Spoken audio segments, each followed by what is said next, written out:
Dave. Ian? So apexadjacent automotive podcast, blah, blah, blah, blah. Last week, you, if I remember right, which I probably don't because I don't watch the show, you introduced like an audio tag to introduce a segment. I did. Getting What with Ian, the official audio tag.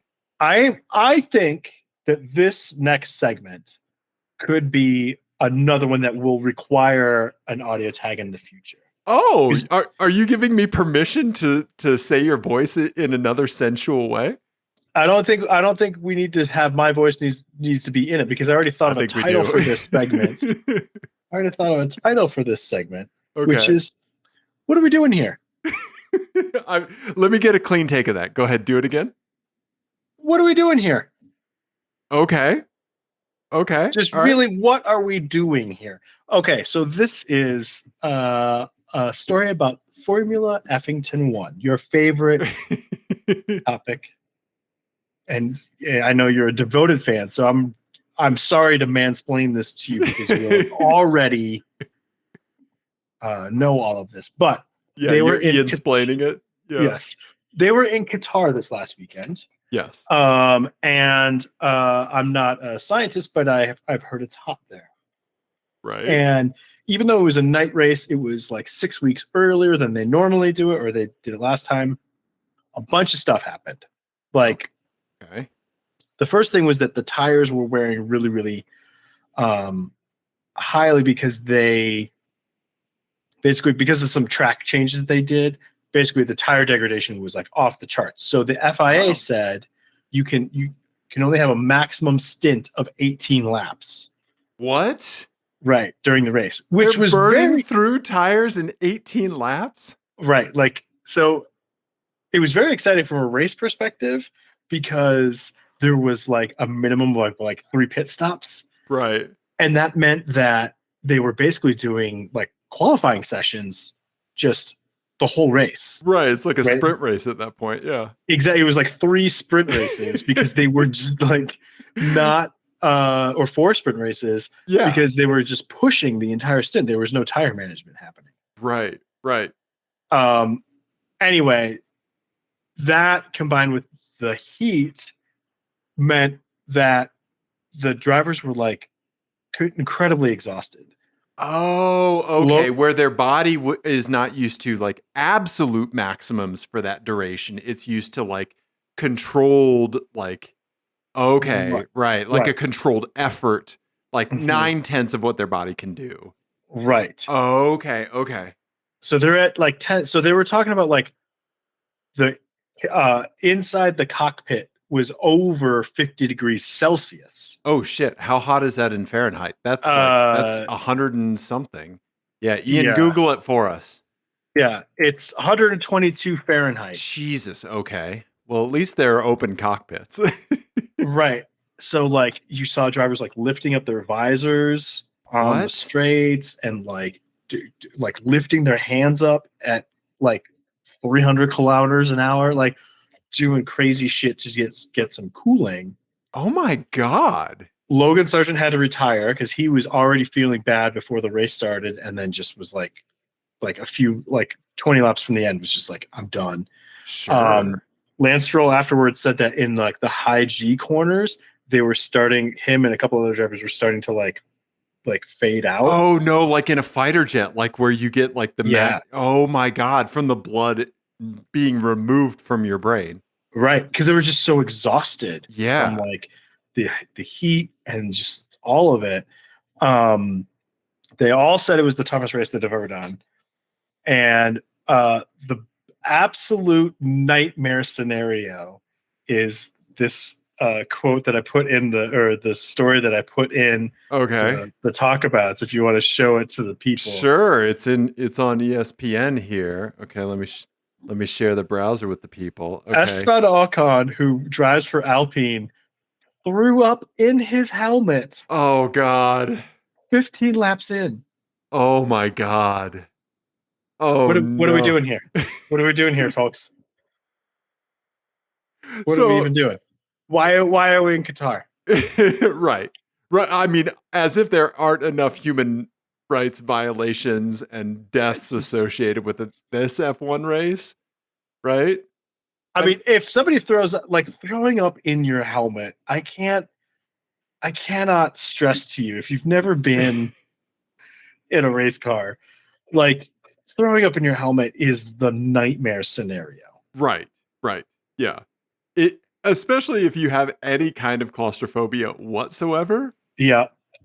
Right. You might as well just walk into the ocean if you can. Yeah. Because a couple of things to keep in mind here. One, they have a balaclava on, so it's just up against his face, right? Oh. That's up against your face, right? So we it's should not. have prefaced this with please don't listen to the show during lunch. Or please do. So it's not like evacuating, right? Like right. It's hanging out with you the rest of the race. Oh God, Ian. Also, keep in mind, if you have been in a race car, you probably haven't had. If you've just driven like Lemon's car or like your car at track day or whatever, is it another step beyond that too? Because these helmets are open cockpit helmets, which means that the visor opening is even smaller. So the feeling of claustrophobia is even more. Right. He's essentially vomit boarding himself. Unbelievable. The fact that he finished the race like that. Oh, he kept going. He finished the race. Oh, God.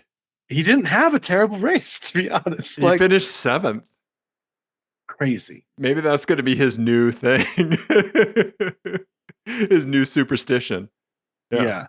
Wow. But like a lot of the drivers were like barely getting out of the cars afterwards. Like, again. Oh, yeah. Okay. What are we doing here? Right. What are we doing here? Yeah. It's insane. I think this falls to the category of Ian's not mad. He's just disappointed.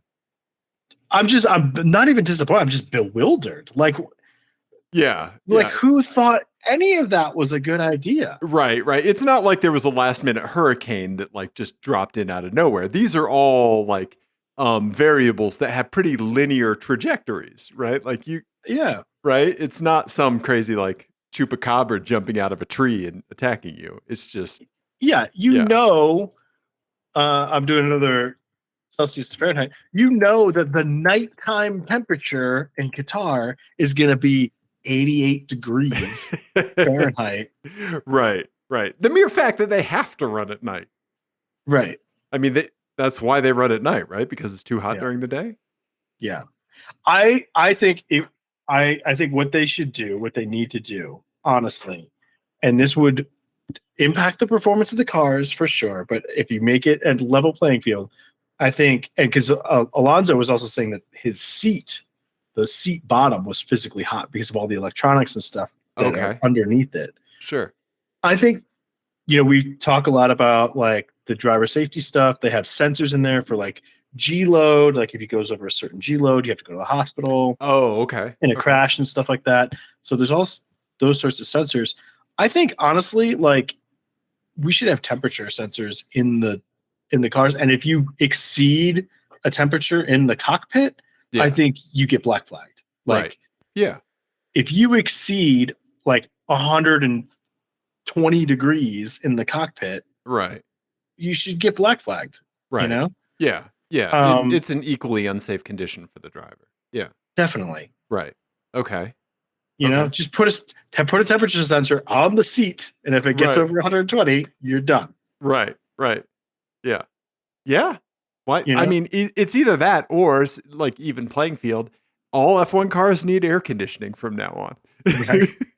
I mean, they can cool the batteries, they can cool the engine. They got to cool the driver. If they're going to be racing at these races, then you got to do it. Yeah.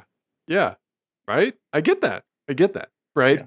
I think that there is so much in the past of F1 where they were basically just throwing human lives at a thing. Like drivers were basically disposable for so long when it came to safety. Right. Like just asking for something like this now, like it's like you said, what are we doing here? Why is this aspect of it still not regulated? Well, and it's one of those things too that it's only going to get worse, right? Yeah. This is only going to get worse from here, right? Because more of the funding for sport is coming from the Middle East, and the planet's getting hotter. So like, things near the equator are going to get hotter. You know, like you're going to have to figure out how to manage that. And I think just leaving it to leave it to the teams. You can adjust your packaging to figure this out, or implement some sort of active cooling or whatever. However you want to do it, you just can't make that temperature sensor trip. Right. You know, they're smart people. They'll figure it out. Exactly. Yeah. Right. Yeah. Anyway, wild craziness. Yeah. Yeah. That is nuts. Who ended up winning? Well, Max Verstappen. Okay. Yeah. But there was other crazy stuff that happened during the race, but you won't care about anyway. It was more. I do like the idea of 4 sprint races stacked on top of each other with cascading consequences. That's pretty interesting. It was actually a really interesting race, and other than Max winning, the rest of it was very interesting. Okay, nice. Yeah, that's crazy. God, it's so wild. Yeah, it's not like they don't race in other hot-ish climates, right? Like Singapore. I think there's a lot of the drivers were saying that it was the fact that they were doing basically qualifying pace for 2 hours essentially. Right. Is what did it. Okay. That was the difference. Was it like, did they resurface the track or like what caused that tire wear? Oh, okay. So they resurfaced the track, and they removed a lot of the curbing. Okay. And just painted the curbs on. Yeah. I don't remember exactly the reason. I don't remember if that was because they used motorcycles there or what, but like there was some reason they basically took the physical curbing out and just painted them on. Yeah. And so those two things combined just meant that the tires just like weren't lasting. Sure. Okay. Gotcha. So yeah, they said 18 lap stints. That's wild. That's crazy. What's your take on like painted curbs versus physical curbs? And like, how do they regulate a painted curb and somebody crossing it?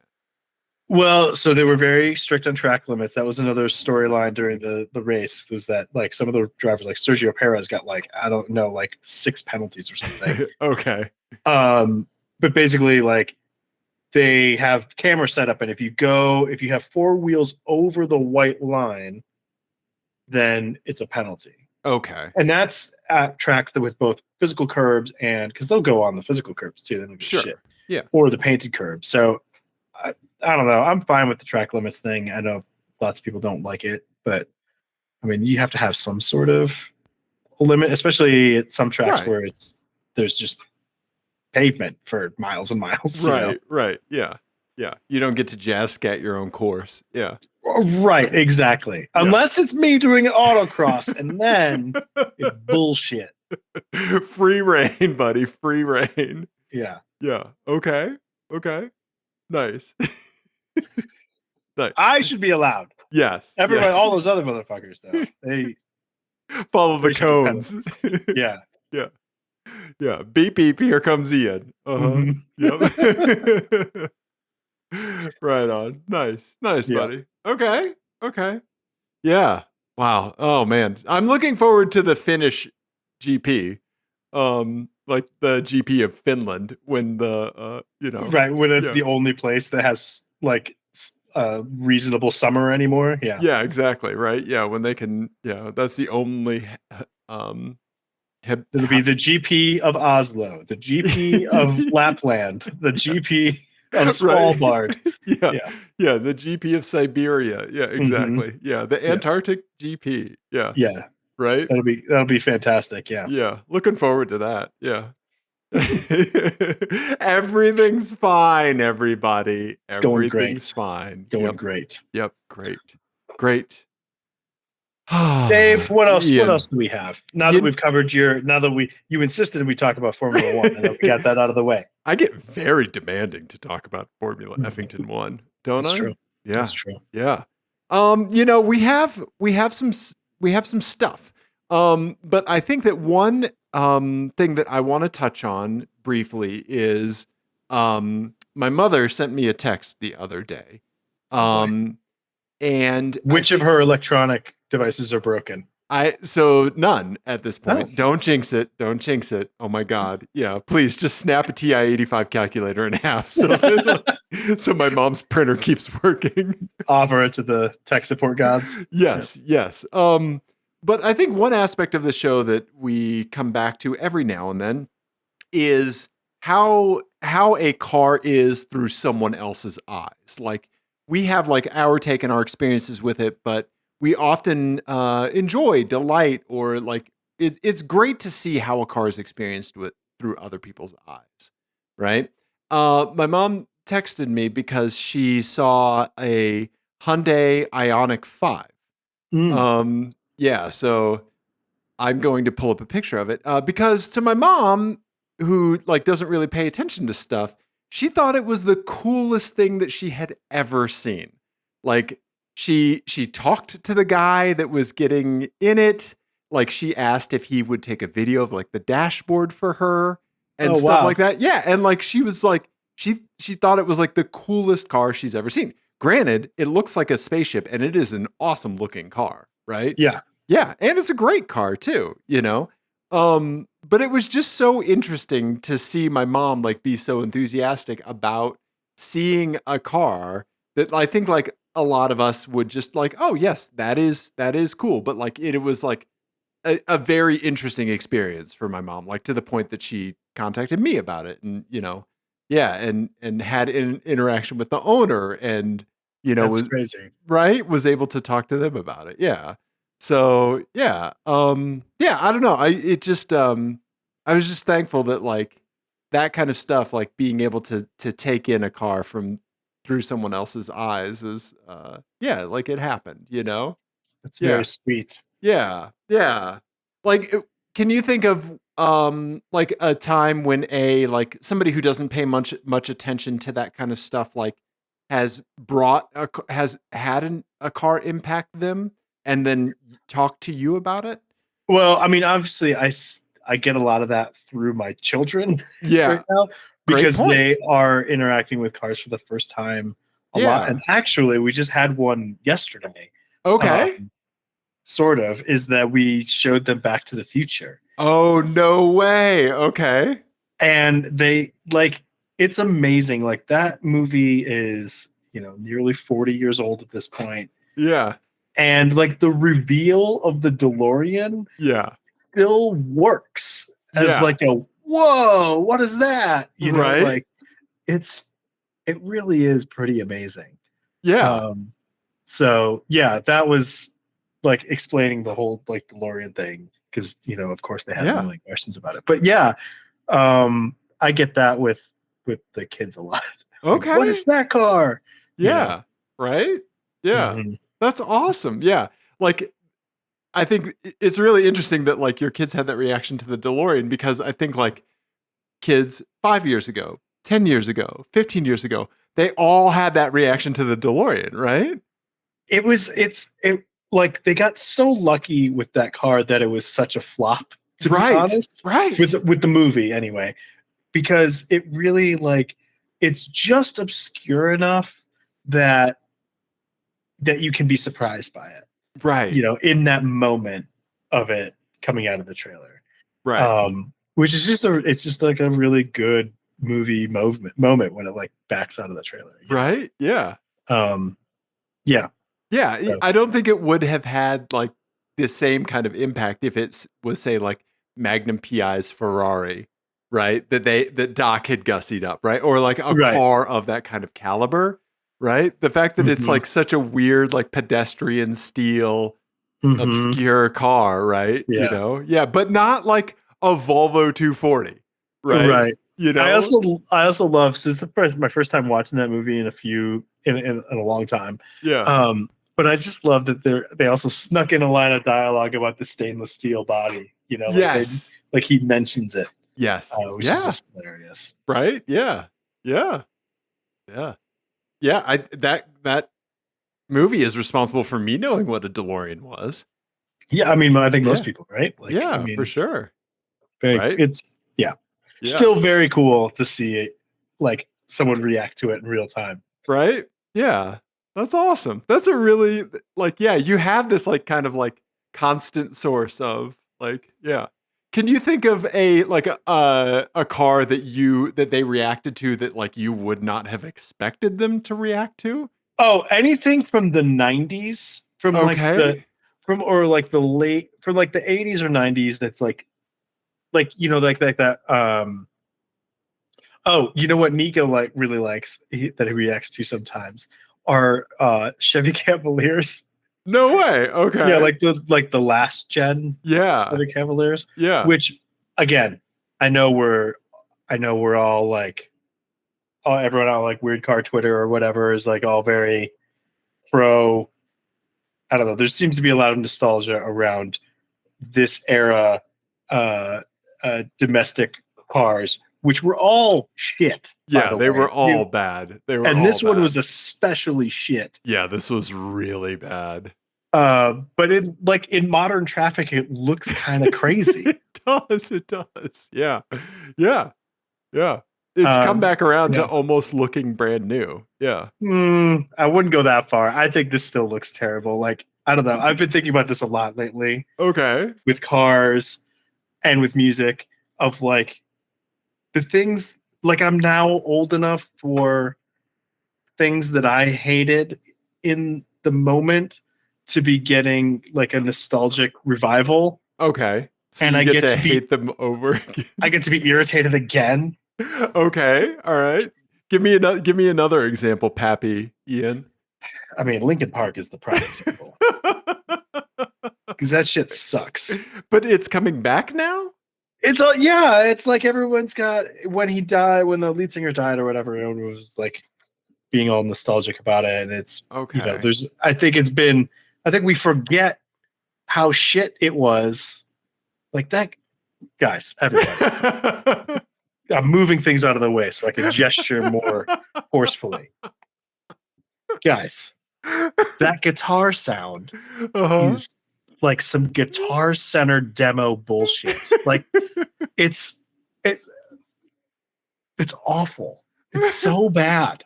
It's so bad. Anyway, and it's the same with this era GM shit. Like, right. Just it wasn't good, and it's still not good. It's terrible. Right. It's awful. This is like, these cars were like the last gasp of a dying company.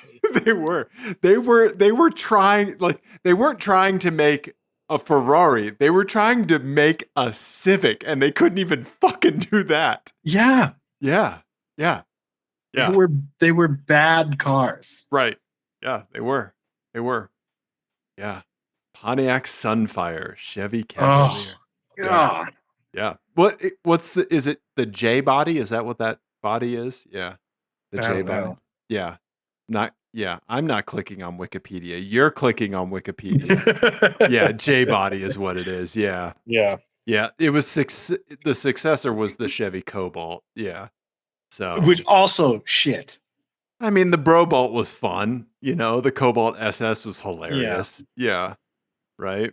Yeah. And it was the basis for the HHR. So that's funny. Yeah. Yeah. That's true. Yeah. Yeah. I mean, that was better. At least that had like some good stuff that was based on it. But yeah, this and the one, the couple preceding it, awful. They were bad. Yeah. Yeah. The Sunbird, the Pontiac Sunbird. Yeah. Oh God. Yeah. Those were really bad. Yeah. I think one of the most unsafe I've ever felt in a vehicle in the snow was in a Chevy Cavalier. Yeah. I had rented one for driving back to Missouri one time, came back to Denver in the snow, like you almost always do, right? If you're traveling for the holidays. And it was so undrivable in like just like as humid as you were last week on the show, undrivable in that condition. Yeah. Yeah. Terminal understeer. Yes, thank you. Yes, yeah. This is coming from someone who drives a Fiat 500 Abarth that had a Vigan before that, and I'm like, that understeer. That's too much understeer. Yeah, exactly. It's saying something. We're all understeer boys here. Like, we can rename our podcast to Understeer Boys. And exactly. It would be accurate. Right. I like a car with understeer. These are unspeakably bad in that department. Right. Right. Yeah. Yeah. They saw the Saab Viggen and they were like, hold my beer. Right. As I plow straight into a tree. Yeah. Yeah. Yeah. Yeah. Yeah. Okay. Okay. But for Anyway, some what reason, were we talking about? Chevy Cavaliers like really pique your kids' interest. I love that we got from Ioniq 5 to Lincoln Park to Chevy Cavalier. Right. Exactly. Okay. Hey, it's a well-rounded podcast, Ian. Yep. Yep. Helmet barfing our way through the show. Yep. Third Eye Blind's another one. It was bad then, it's bad now. Ian. Oh boy. Yeah. I mean, Making I can't argue with your Third Eye Blind take, but yeah. Oh boy. Yeah. Yeah. So okay, let's see here. So besides mother seeing a car, very, very much appreciate her texting me over that. So yes, so thank you, Mom. I do have another thank you on the show, and this is one where this is interesting, Ian. So you don't know this, but our buddy Brian, who sends a lot of vanity plates, right? Mm-hmm. He has a secret that has been getting cropped out of almost every single vanity plate that he texts us, right? And there's actually two. What just happened? Oh my God. So for audio listeners, balloons just fired across my screen. What? Why? So Ian, I forgot I didn't turn the setting off. So, okay. All right. We're taking a quick detour here and we're talking about Tim Apple. Okay. Ian. So if you, now in the Mac Sonoma update, Mac OS 14, if you make certain gestures on your webcam, you can turn this off. It will make these visual effects. No, don't like that. So if you hold up peace signs, it'll do confetti. Yeah, confetti. There you go. If you hold up the devil horns, it'll do rave lasers. Okay. But I talk with my hands so much, just like you do. I was firing these things off during a work meeting and I had to shut it off.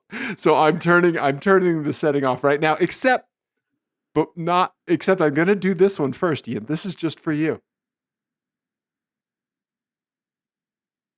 There you go. I made the heart sign with my hands and little hearts came flying out of it.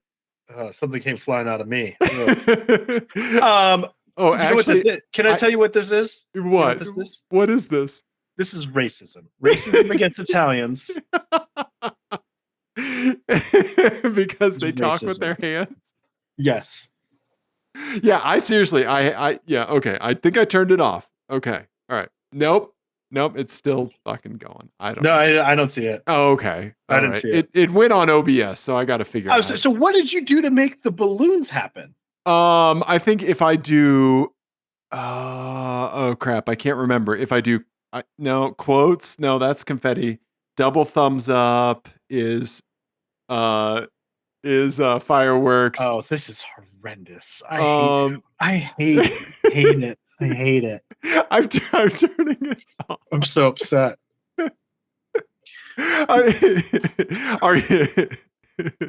I love this. Yeah. So, Dave Sev talks with his hands a lot, and I get real fired up on work meetings sometimes. And I don't remember, what were we talking about? We were talking about our buddy Brian. Let's get back on topic. Okay. Brian. Okay. Yeah, something has been cropped out.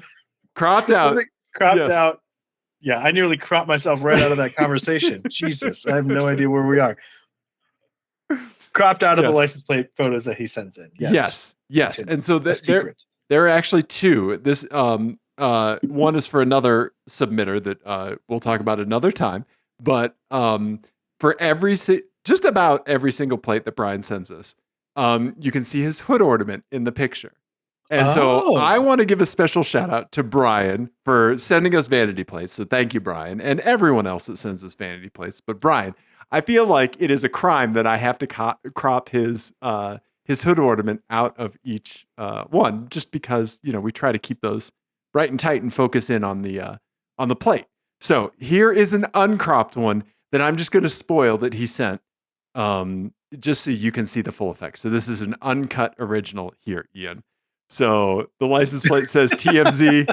Ian, go ahead and tell the people what you see when it comes to the hood ornament, and then I'll read Brian's description because I asked him the origin story of this. I mean, it looks like S&M Gumby is what it looks like. Gumby is like bolted to the hood and has handcuffs around his legs and has his arms up.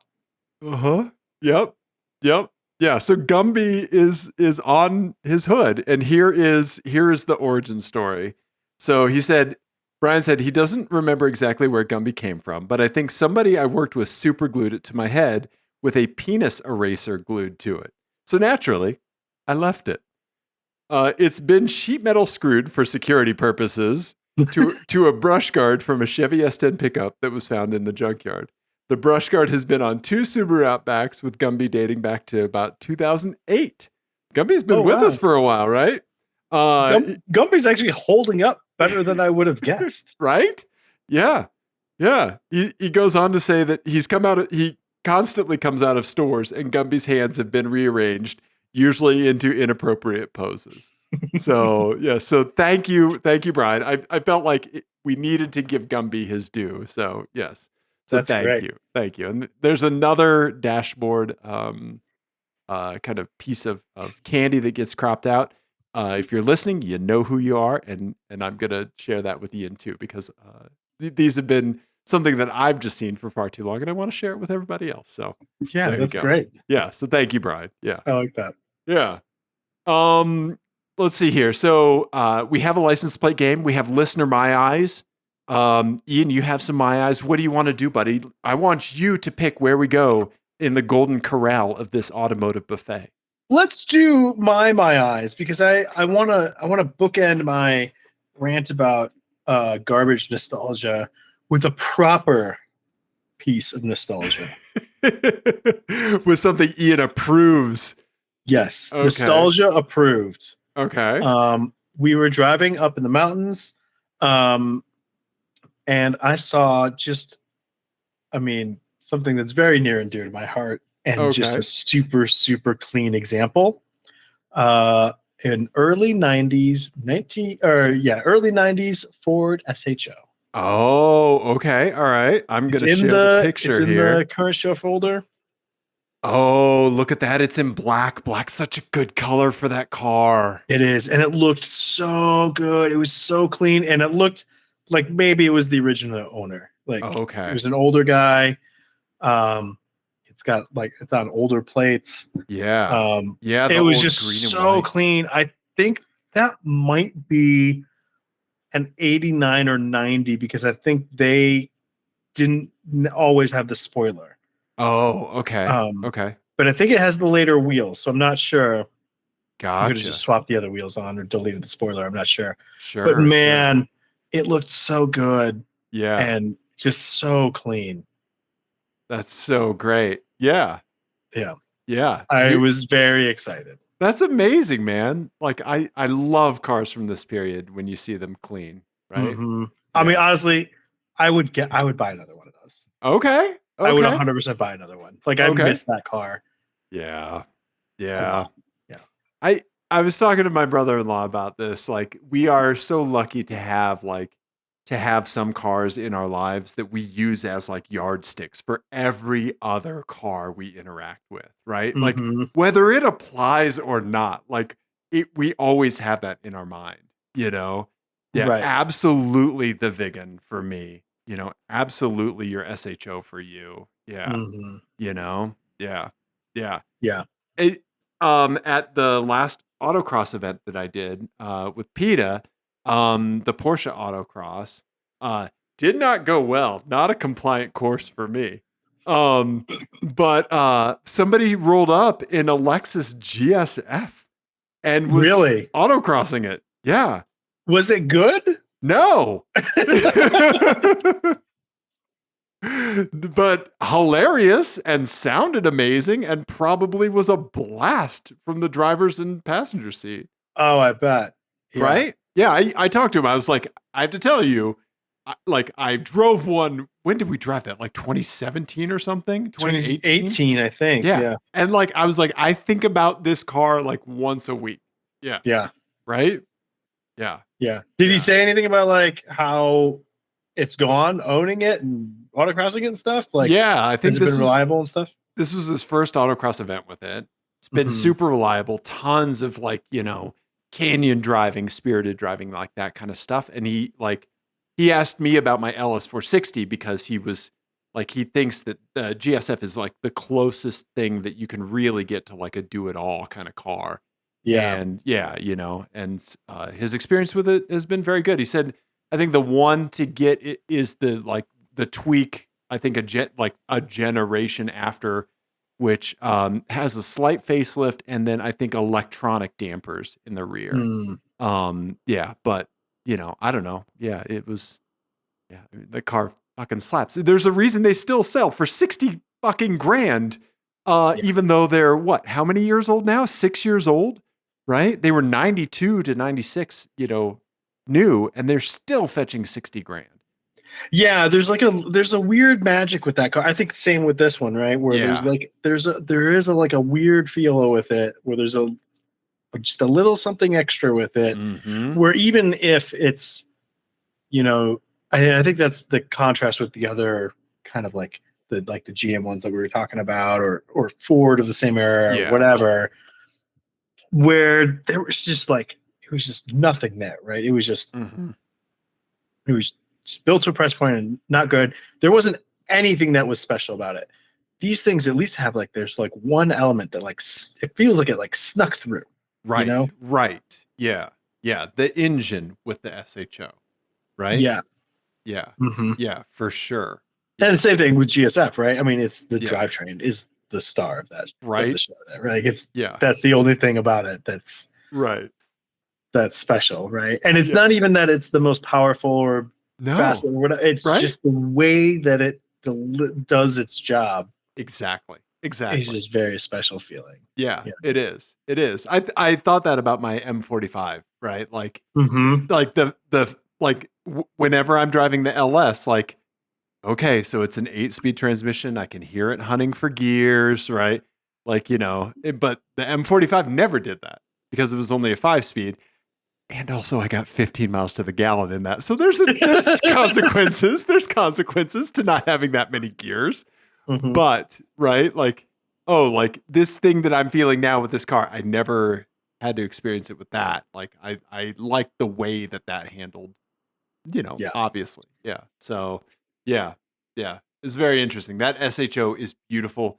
Black is such a baller color for that, man. It looks so good. I like the forest green. I like the black. Yeah. What color was yours? I had a forest green. Okay. My dad had a black one. Okay. And black 89, I believe, and then a white 93. Oh yeah, white, because you could get like the white wheels for it too, right? Yeah. Yeah. Okay. Yeah. Wild. Love it. Anyway. Yeah. I was very excited. This made my week when I saw it. Absolutely. It's just a handsome sedan, right? Like there's nothing that juts out at you that you would be like, no, they should not have done that design wise. Like it's just, well, you just don't see them. And I know what to look for. Yeah. Anytime I see this generation Taurus, I'm like, is it a show? Right. That's the first thing. Right. Right. Yep. You do not see them. Yeah. Right. Yeah. I can't think of the last time I saw one. Yeah. Yeah. Anyway, that's awesome, man. That's so great, dude. Yeah. Yeah. Nice. Okay. What else we got? Let's do some listener my eyes because our friends have seen some stuff. Jesse saw somebody with a race car that's fucking living life right. Look at this. Yeah, they got like a very vintage truck and like a short track a little midget race car. Yeah. I would like to nominate this for one of the greatest truck race car tow rig combinations ever. Yeah. I appreciate that the trailer is the exact right size. Yes, exactly. Yeah. Yeah. You can fit that midget race car on it and that's it. Yeah. Amazing. Right? Yeah. Yeah. Yeah. Yeah. And that truck, like the patina is perfect. Like it just, yeah, it's like a turquoisey kind of teal, light green, blue. It looks amazing. Yeah. Yeah. Yeah. This is fantastic. Yeah. Right. Also, I have to say, as a pickup truck fan, I love vintage pickup trucks where they have like the wooden accent railing, like on the truck bed, like any of those wooden accents. Love that shit. Gobble that stuff up. Love it. Yeah. Yeah. Give me wood on your truck bed. That's beautiful. Yeah. Right? Certainly that phrase couldn't mean anything else. Anyway, then nostalgia for a time before ours, Ian. Our buddy Eric saw he has a new neighbor that has an incredible Buick Riviera. Yeah. Oh my God. Yeah. Right? Yeah, it's in that like deep burgundy, like brown maroon color. Yeah. Yeah. He thinks it's a 67. Yeah. Yeah. That's gorgeous. I love the Rivieras. Like, right. I don't love a lot of these big old boats, but like this one, oh man, it's so pretty. It is so pretty. Yeah. Love all the Buick Rivieras like that, right? Yeah. You turn Art Deco into a car. Like, and like I'm going to drive it to the Blockbuster Video to get a copy of The Rocketeer. Yeah. Right. Yeah. Right. Yeah. Oh man, so good. Absolutely. Yeah. Thanks for sending that in, Eric. Oh, here's a view of the rear. Yeah. Yeah. Oh yeah. You kind of get more of that like maroon. It's the boat tail. Yeah. Oh yeah. And then it's the maroon. Yeah. Yeah. Awesome. With the Landau top that we learned what that is on the show. Yep. Yeah. I remember learning that with you. Yeah. Yep. Things we've learned in real time on the show, Ian. Such a very long time ago. I know, right? Yeah. Yeah. Oh, I do have a brief garage update for you. I think you're going to get a kick out of this. So, after autocross and everything, I have some fixins I'm going to do on the Nuggie. So it's in the garage. It's not on the jack stands anymore. I took it down, but, Ian, I put the suspension in like winter mode. I put all the Coney dampers to their softest setting. And it is so different. It's so nice to drive now. It's so nice to drive. Would you think maybe you'll try an autocross event with it in winter mode in soft? I don't think so. I don't think so because the rears, you have to take the rears off to adjust them. I'm going to back the rears off a touch for next season because that's what really made it bouncy was the rears being on like almost full lock. The fronts, you can just, dial from underneath the hood. But yeah, Ian, it's so nice to drive now. Yeah. Suddenly it feels like a Rolls Royce in here. It does. Yeah, it does. Yeah. It was that thing where I've put on a little bit of weight. Like parts of me were jiggling when I was driving that car. It's not flattering, Ian. Yeah, my poor wife. Jesus. Yeah. Ian. Yeah. So I bought a riv nut gun. I have a thing, my oil catch can. I want to put a riv nut there so I can take that off easily. Nice. I want to get some adjustable sway bar links because I actually want to go firmer on the sway bar and they don't make one. So I'm going to get some adjustable links where I can preload the sway bar. Stuff like that. So just getting the Nuggie ready for winter duty. Yeah. Nice. So there you go. Do you have any big changes for next season that you want to do? Yeah, I was thinking. It sounds like you're in the tweak. Yep. Tweak zone. Yep. Definitely tweak. Definitely. So I want to switch diverter valves. Because remember like how it was getting stuck on really hot days and the boosters. And you get like a boost dip. Yeah, exactly. Yeah. So different diverter valve. A turbo blanket to help under hood temperatures. Yep, make it cozy and warm. Yep, keep that turbo all snug and cozy. And then the adjustable sway bar links, and I think that'll probably do it. Yeah. Okay. Yeah. So. Do you think you'll ever like chase more power with this thing?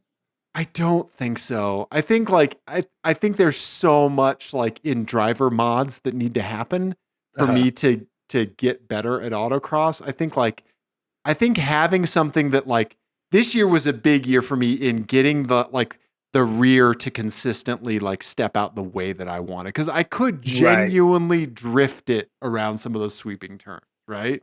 Yeah. And I don't know if that's very fast, but it's really fucking fun.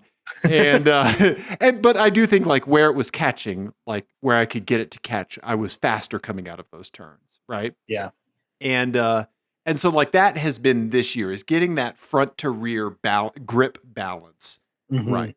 You know, with the different tires on the rear and stuff like that. That's so I think now that I feel like I have a little bit more of a consistent base, I just want to stop like some of that like really aggressive roll, you know, on the front, even though everything is, you know, modded within an inch of its life for the suspension up there. I just need a little bit more out of a sway bar. And I think I'll be in a position where like things will be very consistent. Like, because like I think PETA and I both, I think, got a lot better about managing our tire temperatures and pressures and stuff like that over the last 2 seasons. And so I feel like that kind of stuff has moved down in the like the stuff that I feel like I need to manage. That's just kind of more like just background processes now, and kind of setting me up for just more focused driving. Yeah. More instructor laps. I'm gonna get more instructor laps. That's my my goal this coming season. Yeah, next season. Okay. Yeah, more instructors in the passenger seat. Yeah, nice. I need some help. You know. Yeah. I said I need some help, and a reminder on my Apple Watch popped up that I have a therapy appointment tomorrow. I'm not shitting you. Yeah. And then balloons came up. Yeah, and then balloons came down. Yeah. Yeah. There is one reaction that you would like. You can do a thumbs down, and it just does like a thumbs down in a bubble for you. Yeah. So, you know. Yeah, but I could just say boo. Yeah. Nothing replaces the real thing, Ian. No. Yeah, exactly. No. Yeah. So there you go. I like the idea too that like this is already too authentic. You know, like doing something over a video conference is already, this is like a step too close to reality. We need to add another layer of like distance to this. Right. We need to like cartoonify it. Yeah. Right. Yeah. Well, have you seen the whole like Microsoft Teams like avatar shit? Oh, okay. Well, I think you're good. That we'll talk about that offline. Yeah, but anyway, yeah, that would be a whole show on its own. Yeah. Okay. Let's see here. So I think we are ready to go. Let's finish up with a license plate game and an album of the week. Yes, that's what I'm thinking. Okay, Ian. We went long on some other things. We did. Ian, this license plate game is just simply called Y'all Need Jeebus. Ian. Okay?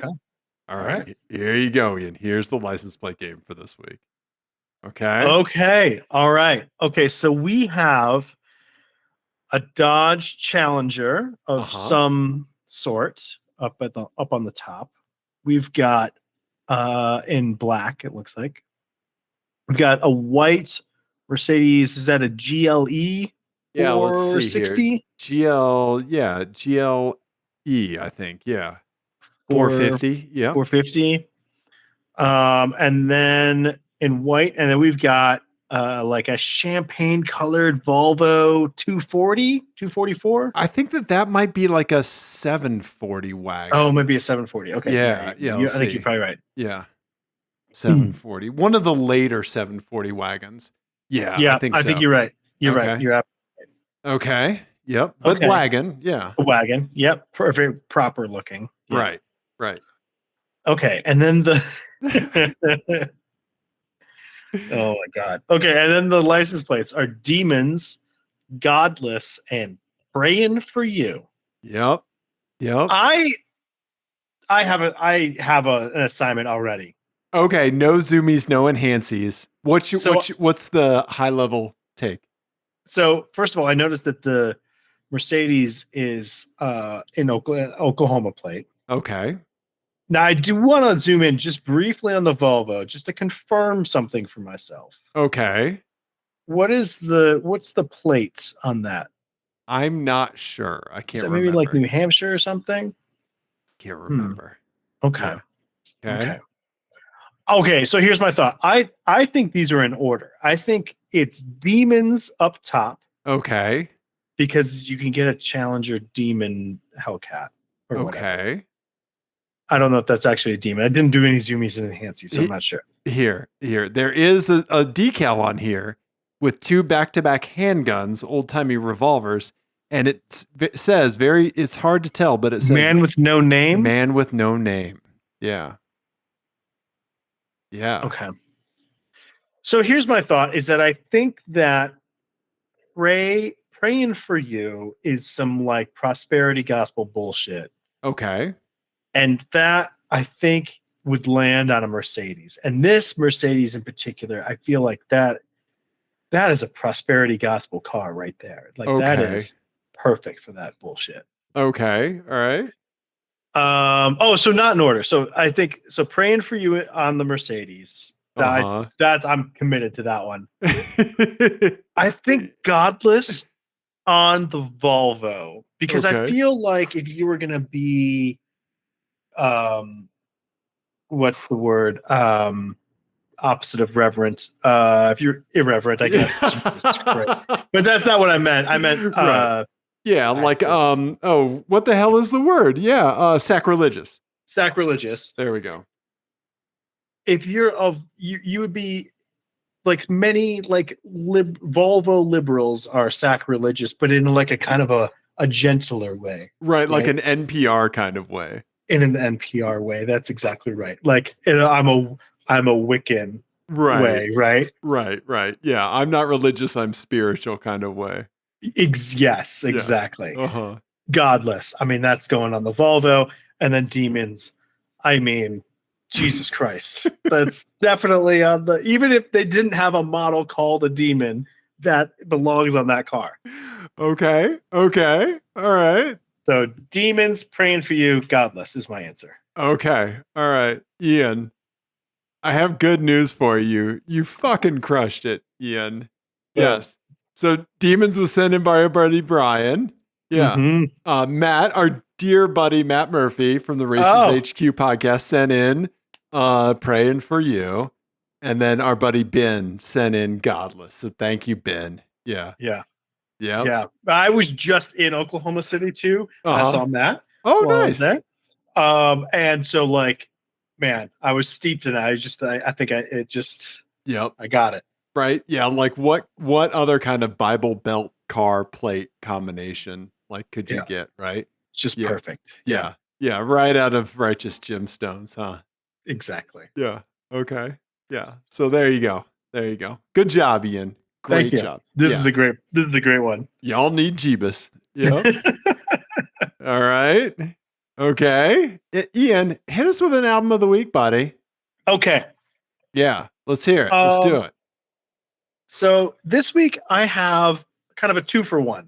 So last time I think you just gave us a song, so I feel a little shorted. Okay, it was just a song. Admittedly, very good song.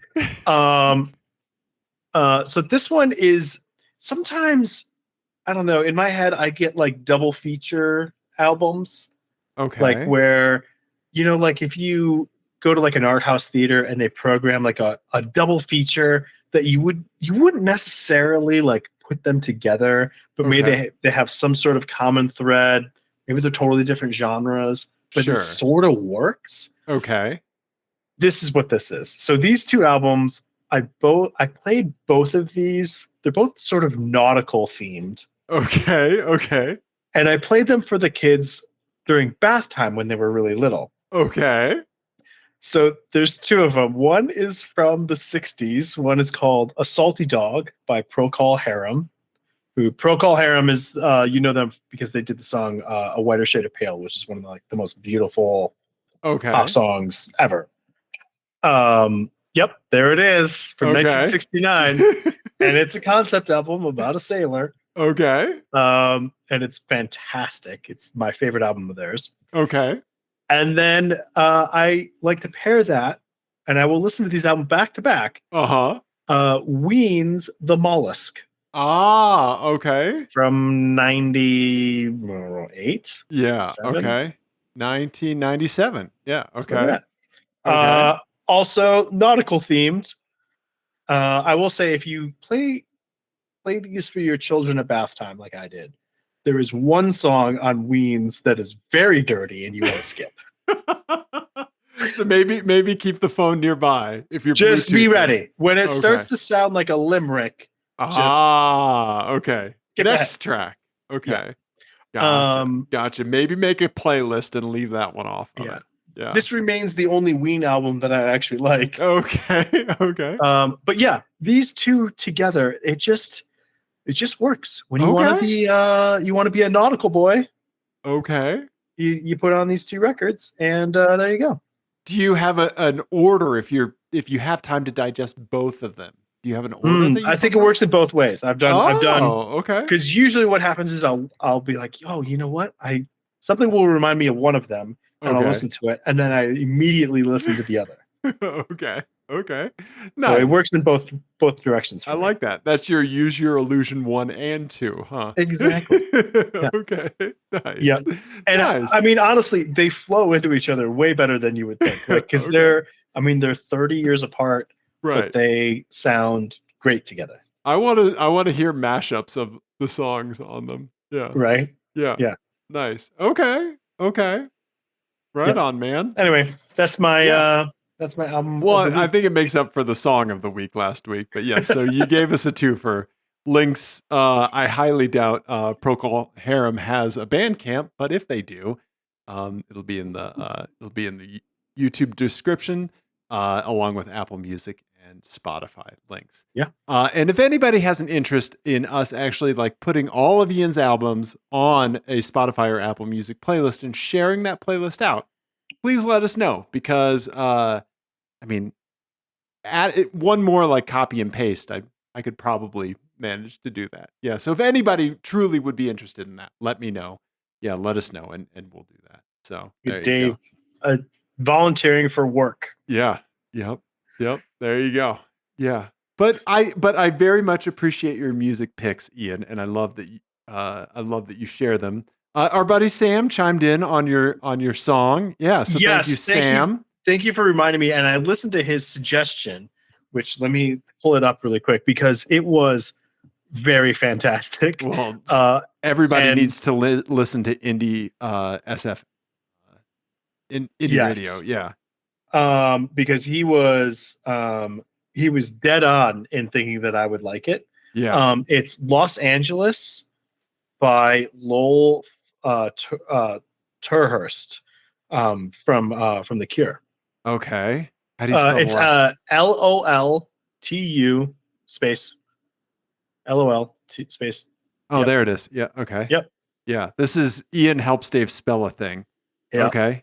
Oh, featuring James Murphy. Okay. It was featuring James Murphy of LCD Sound System and last week's song. So yeah, it was really good. Okay. Nice. Thank you, Sam. Yeah.